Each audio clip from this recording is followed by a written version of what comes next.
kanisa tunapenda kukushukuru sana kwa kukubali wito wa kuwa mgeni wetu rasmi katika tukio hili ambalo hutokea mara chache katika huduma za uimbaji kupitia kwaya. Tunatambua kuwa umeacha majukumu yako mengi na ujenzi wa taifa na kuja kuungana nasi. Mungu akubariki sana. Albamu hii imebeba ujumbe wa matumaini, upendo na imani, ikiwakilisha wito wetu kama kwaya kumtumikia Mungu kwa ubunifu na uadilifu na ubora. Lengo la uzinduzi na ombi kwa mgeni rasmi. Ndugu mgeni rasmi, kupitia uzinduzi huu kwaya inalenga kukusanya kiasi cha shilingi milioni 50 kwa ajili ya kununua gari la posta ambayo itasaidia kuingiza kipato ambacho kitaongeza ufanisi katika utekelezaji wa shughuli za huduma, safari za kiinjilisti na kazi za kijamii za kwaya yetu. Hivyo, kwa nafasi yako tunaomba utuongoze sote tuliohudhuria katika tamasha hili kuyafikia malengo ili Mungu atukuzwe na kazi yake isonge mbele.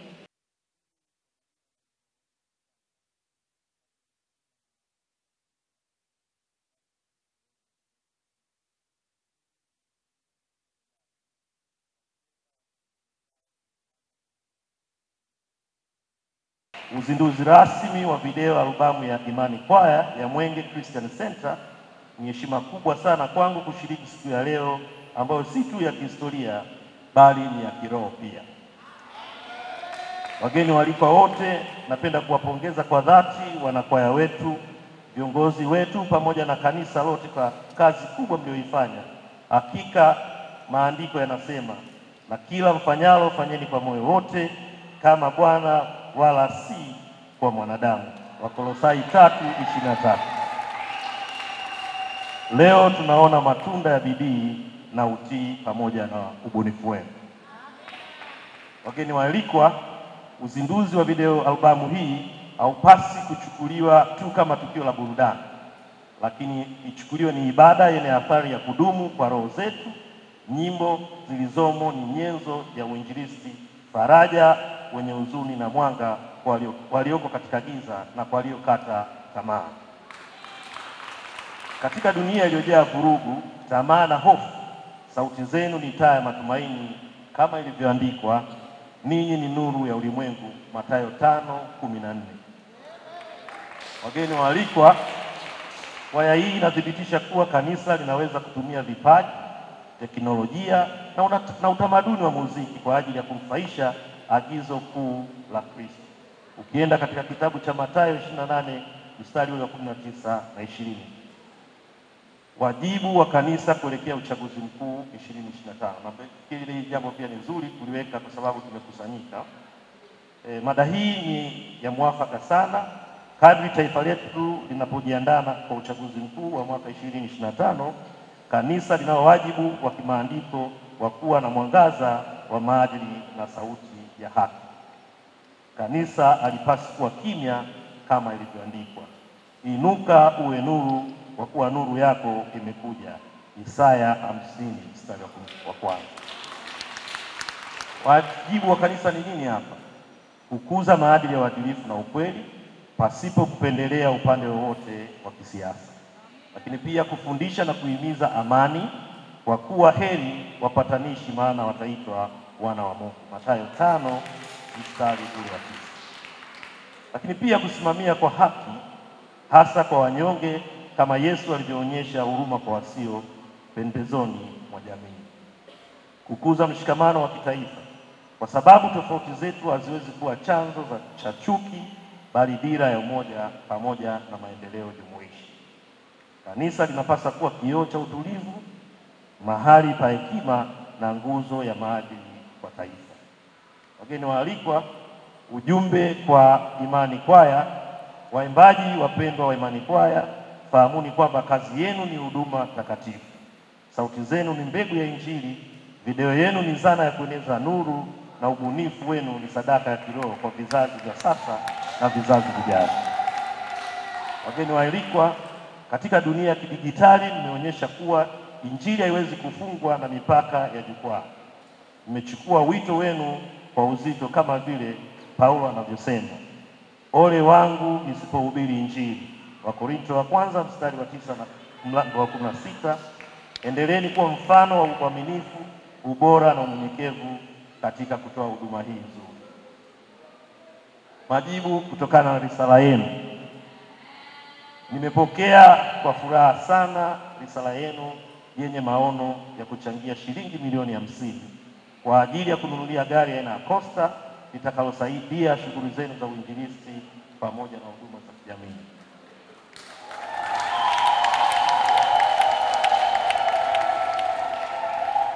Ninapenda kuhakikishia kuwa ombi hili lina thamani ya kiroho na kijamii. Kununua chombo hiki ni uwekezaji wa kiroho kama vile zana za Paulo na Barnaba zilizowasaidia kufanikisha safari za uinjilisti wao. Soma kitabu cha Matendo mlango ule wa 13 mstari wa 2 na 3. Sasa hichi kipengele nitakiruka kidogo, nitaenda nafikiri nitakisema mwishoni. Wito kwa kanisa na taifa. Wapendwa katika Bwana, wito wangu ni huu: tusisindikize nyimbo kwa midomo tu, bali maisha yetu tafsiri hai yakae kama nafsi zinavyotakiwa. Wakati tunasema Mungu ibariki Tanzania, basi sisi tuwe wenyewe wenye baraka kwa Tanzania pia. Kama taifa tunahitaji watu wa Mungu wanaoishi imani yao kwa matendo, watu wa kweli, wanyenyekevu na wenye moyo wa utumishi. Kwa kuhitimisha, kwa heshima niliyopewa na kwa niaba ya wadau wote, mimi niko mbele yenu na kuja sasa kwenye kile kipengele kwa ajili ya wadau mliofika hapa kwa ajili ya kuweza kupeleka mbele. Majibu kutokana na risala yenu. Nimepokea kwa furaha sana risala yenu yenye maono ya kuchangia shilingi milioni 50 kwa ajili ya kununulia gari aina ya Costa litakalosaidia shughuli zenu za uinjilisti pamoja na huduma za kijamii.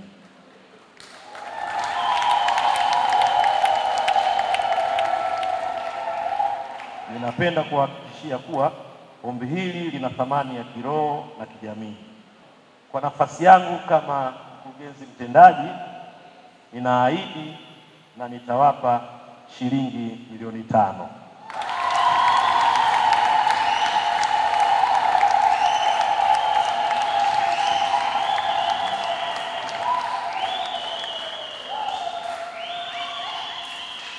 Lakini sitaishia hapo, nitapita huku na kule. Kwa hiyo ahadi itakayokuja kwenye mkono wangu, nitakabidhi shilingi milioni 10 kama mchango wangu.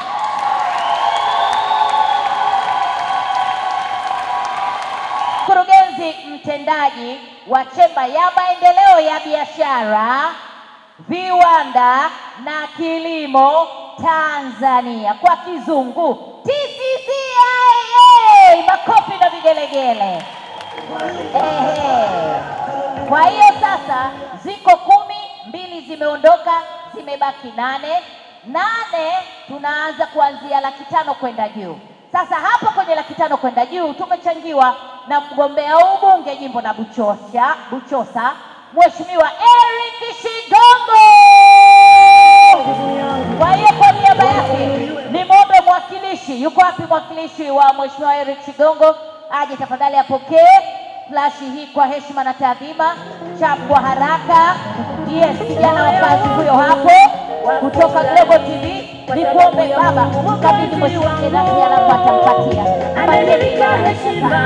Yes, asante sana, tunashukuru. Msalimie mheshimiwa, mwambie tumefurahi, tumeshukuru. Sasa kwa mgombea udiwani huko hapo, mheshimiwa, lazima uingie kwenye kategori hii. Au unaonaje? Sema baba. Mheshimiwa Amani, twende kazi. Wewe shilingi ngapi? Maana VIP hapa kuna. Bwana Yesu asifiwe. Asante. Kwa majina naitwa Amani Barande kama ambavyo nimetambulishwa. Sasa sisi tunaishi kwa itifaki. Itifaki iliyotangulia ya mbunge imesema 500,000. Kwa hiyo mimi siwezi kumzidi mbunge wetu. Kwa hiyo na mimi nitatoa hiyo 500,000. Sawa? Haya, asante. Amesemaje? 500,000. Hebu simameni makofi na vigelegele. Kwa maendeleo ya sekta ya utalii na huduma za hoteli nchini, Parrot Hotel iliyopo Kaloleni katikati ya jiji la Arusha ni fahari ya Tanzania. Ina bwawa la kisasa la kuogelea na kupumzika kwa watu wa rika zote. Mapokezi yenye ubora hapa. Utapata kahawa safi na vinywaji baridi vya kila aina. Lifti za kisasa za kupeleka kwenye floor 13 zenye vyumba zaidi ya 100. Vyumba vya kulala vyenye mazingira salama na tulivu, vyenye joto la upendo na baridi ya starehe. Kumbi za mikutano zenye vifaa vya kisasa, mazungumzo ya kitaifa na kimataifa. Sehemu nadhifu ya chakula yenye kuleta hamu, vyakula vyenye viwango vya ubora wa afya. Baada ya uchovu wa kutwa nzima, kuna baa ya kipekee kwa jioni yako ya kukumbukwa. Karibu Parrot Hotel kuonja ladha mpya ya maisha.